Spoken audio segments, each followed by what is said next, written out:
ભાજપના રાજમાં ભ્રષ્ટાચારનો રાફડો ફાટ્યો છે। અનેક મોટા ભ્રષ્ટાચારો પછી છેલ્લા 3-4 દિવસથી નલ સે જલ યોજનાનો ભ્રષ્ટાચાર સામે આવ્યો છે। નલ સે જલ યોજનામાં નલ તો આવી ગયા, પણ હજી સુધી જલનું એક પણ ટીપું આવ્યું નથી। નલ સે જલ યોજનામાં નબળી ગુણવત્તાના પાઇપો નાખવામાં આવ્યા। જે ઊંડાએ પાઇપો નાખવાના હતા ત્યાં એ ઊંડાએ પાઇપો ન નાખ્યા।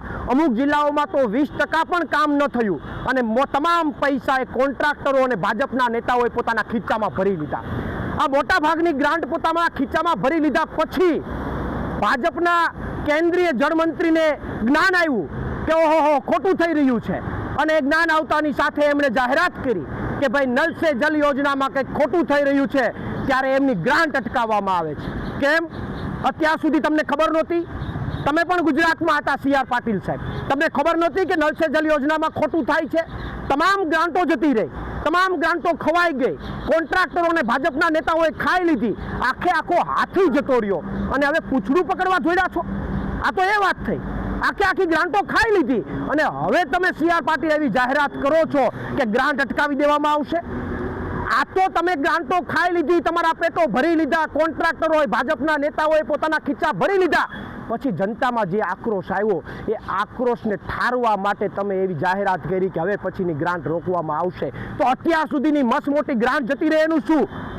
એના માટે તમે કોઈ પગલાં શું કામ નથી લેતા?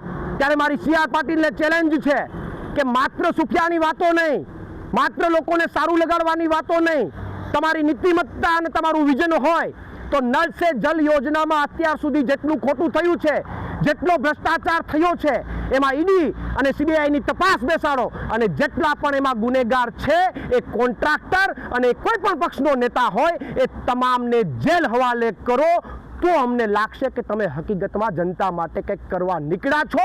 બાકી માત્ર ને માત્ર વાહિયાતની વાતો કરવાથી, આ રીતે સારી વાતો કરવાથી જનતા ભરમાવાની નથી। કારણ કે ખીચા ભરીને છેલ્લે તમે જાહેરાત કરી દો કે હવે ગ્રાન્ટ બંધ, તો અત્યાર સુધીની ગ્રાન્ટ ઠાલવી દીધી એનું શું?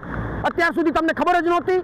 એટલે આ મારી સરકાર પાસે, આમ આદમી પાર્ટીની અને CR પાટીલ પાસે અમારી આમ આદમી પાર્ટીની ઉગ્ર માંગ છે કે આમની અંદર ઈડી અને CBIની તપાસ થાય અને ગુનેગારોને તાત્કાલિક ધોરણે કાયદેસરની કડકમાં કડક કાર્યવાહી કરવામાં આવે।